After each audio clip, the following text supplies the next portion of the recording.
नमस्कार दोस्तों, आप वेस्ट बंगाल टीजीटी के पाठ्यक्रम में जो पीजीटी के पाठ्यक्रम में आप देखेंगे तो आपके क्रिया के विभिन्न भेद और काल लगा हुआ है। तो उससे एमसीक्यू और पीवाईक्यू यहाँ पर हम जो है देखेंगे। पहले चलिए, पहला क्वेश्चन, जिस शब्द से कार्य का होना या पाया जाता है उससे उस शब्द को क्या कहते हैं। तो आप जानते हैं उस शब्द को क्रिया कहते हैं। चलिए नेक्स्ट क्वेश्चन की बात करते हैं। कहते हैं कि चिड़िया आकाश में उड़ रही है। इस वाक्य में उड़ रही है क्रिया किस प्रकार की है। तो आप जानते हैं अकर्मक है। चलिए नेक्स्ट क्वेश्चन की बात करते हैं कि क्रिया के मूल रूप को क्या कहते हैं। तो धातु कहते हैं। चलिए नेक्स्ट क्वेश्चन की जब बात आती है तो कहते हैं कि प्रेरणार्थक क्रिया किसे कहते हैं। तो आप जानते हैं जहाँ कर्ता कार्य को स्वयं ना करके दूसरे से कार्य करवाता है वहाँ प्रेरणार्थक क्रिया होती है। कहते हैं कि बच्चा दूध पीता है। इस वाक्य में पीता क्रिया किस प्रकार की है। तो आप जानते हैं कि जो पीता क्रिया है वो किस प्रकार की है। तो वो सकर्मक क्रिया आपका हो जाता है। चलिए नेक्स्ट क्वेश्चन की बात करते हैं। तो यहाँ पर आप देखेंगे, यहाँ पर जिस क्रिया की रचना संज्ञा, सर्वनाम अथवा विशेषण के आधार पर की जाती है उसे क्या कहते हैं। आप जानते हैं कि यहाँ पर जो विकल्प आपका सही हो जाएगा, ये कौन सा विकल्प सही हो जाएगा। तो आपका यहाँ पर नाम धातु जो है विकल्प क्या हो जाएगा, सही हो जाएगा।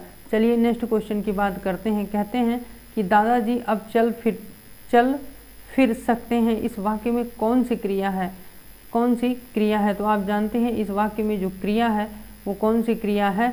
तो आप जानते हैं कि इसमें आपका शक्ति बोधक क्रिया है। इसमें कौन सी है, शक्ति बोधक क्रिया है।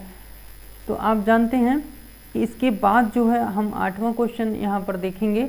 8वें क्वेश्चन की जब बात करते हैं तो कहते हैं कि घोड़ा मैदान में दौड़ता है। इस वाक्य में दौड़ता क्रिया किस प्रकार की है। तो आप जानते हैं इस वाक्य में जो दौड़ता क्रिया है वो किस प्रकार की है। तो वो अकर्मक क्रिया है। चलिए नेक्स्ट क्वेश्चन की बात करते हैं। कहते हैं कि जिस क्रिया के कार्य का फल कर्ता को छोड़कर कर्म पर पड़ता है उसे क्या कहते हैं। तो आप जानते हैं इसका जो विकल्प होगा वो क्या होगा, सकर्मक क्रिया हो जाएगा। चलिए नेक्स्ट क्वेश्चन की बात करते हैं। चलिए नेक्स्ट क्वेश्चन की बात करते हैं। नेक्स्ट क्वेश्चन की जब बात आती है तो कहते हैं कि कौन सा शब्द क्रिया नहीं है। कौन सा शब्द क्रिया नहीं। तो आप जानते हैं कि छाया जो है क्या है, क्रिया नहीं है। चलिए नेक्स्ट क्वेश्चन की हम बात करते हैं। कहते हैं कि निम्नलिखित वाक्यों में से कौन सा ऐसा वाक्य है जिसकी क्रिया कर्ता के लिंग के अनुसार ठीक नहीं है। तो आप जानते हैं इसका जो आंसर हो जाएगा आपका 3रा नंबर हो जाएगा, यानी हाथी सोती है। क्या है, हाथी सोती है। चलिए नेक्स्ट क्वेश्चन की बात करते हैं।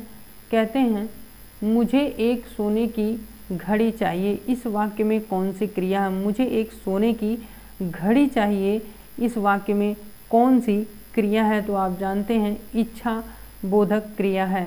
चलिए नेक्स्ट क्वेश्चन की बात करते हैं। कहते हैं कि संयुक्त क्रिया किसे कहते हैं। संयुक्त क्रिया किसे कहते हैं। तो आप जानते हैं कि संयुक्त क्रिया जब दो या दो से अधिक क्रियाएं मिलकर किसी पूर्ण क्रिया का बोध कराती हैं तो उसे संयुक्त क्रिया कहते हैं। चलिए नेक्स्ट क्वेश्चन की बात करते हैं। कहते हैं कि कौन सा शब्द सकर्मक क्रिया है। कौन सा शब्द जो है सकर्मक क्रिया है। तो आप जानते हैं तो ये जो सकर्मक क्रिया हो जाएगा आपका 3रा ऑप्शन हो जाएगा, यानी लिखना जो है आपका क्या हो जाएगा, सकर्मक क्रिया हो जाएगा। चलिए नेक्स्ट क्वेश्चन की बात करते हैं। कहते हैं कि कर्म की दृष्टि से क्रिया के कौन से भेद हैं। कर्म की दृष्टि से क्रिया के कौन से भेद हैं। तो आप जानते हैं क्रिया के कौन से भेद हैं, सकर्मक और अकर्मक होते हैं।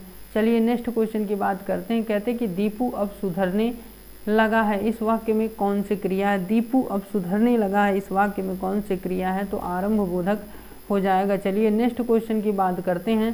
कहते हैं कि जिस क्रिया के कार्य का फल कर्ता पर पड़ता है उसे क्या कहते हैं। तो आप जानते हैं उसे अकर्मक क्रिया कहते हैं। चलिए नेक्स्ट क्वेश्चन की, जहां एक क्रिया समाप्त होने के बाद दूसरी क्रिया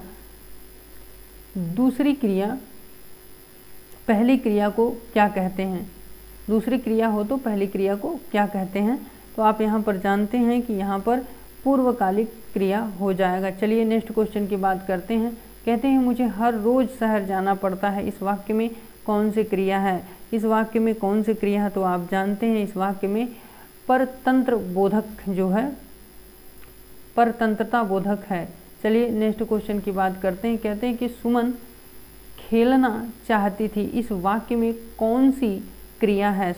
तो आप जानते हैं इस वाक्य में जो क्रिया है वो क्या है? इच्छा बोधक क्रिया है। चलिए नेक्स्ट क्वेश्चन की बात करते हैं कि दीदी आज खाने में दाल बनाना, इस वाक्य में कौन सी क्रिया है? तो आप जानते हैं इस वाक्य में जो क्रिया है वो प्रेरणार्थक क्रिया है। चलिए नेक्स्ट क्वेश्चन की क्या करते हैं, बात करते हैं कि दिनेश आज भी रिकॉर्ड तोड़ सकता है, इस वाक्य में कौन सी क्रिया है?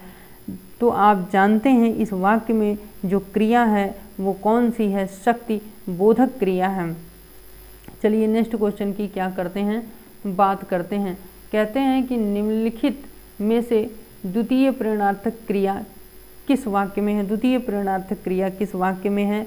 तो आप जानते हैं सुरेश पानी भिजवाना, सुरेश पानी भिजवाना। चलिए अगला क्वेश्चन चलते हैं। अगले क्वेश्चन की जब बात करते हैं तो कहते हैं कि सुहानी अब कॉलेज जाने लगी, इस वाक्य में कौन सी क्रिया है? तो आप जानते हैं इस वाक्य में जो है आरंभ बोधक क्रिया हो जाती है। चलिए नेक्स्ट क्वेश्चन की बात करते हैं कि राजीव आम खाकर सो गया, इस वाक्य में कौन सी क्रिया है? तो आप जानते हैं का पूर्वकालिक क्रिया है। तो उम्मीद करते हैं, आशा करते हैं कि आप जो ये वीडियो देखे होंगे पसंद आई होगी। तो अगर वीडियो पसंद आई होगी तो वीडियो को लाइक करिए, चैनल को सब्सक्राइब करिए और मेरा टेलीग्राम अवश्य ज्वाइन कर लीजिए। और 60 में से 60 नंबर कैसे पाएँ ऐप डाउनलोड करके वो वीडियो ज़रूर देख लीजिए। धन्यवाद।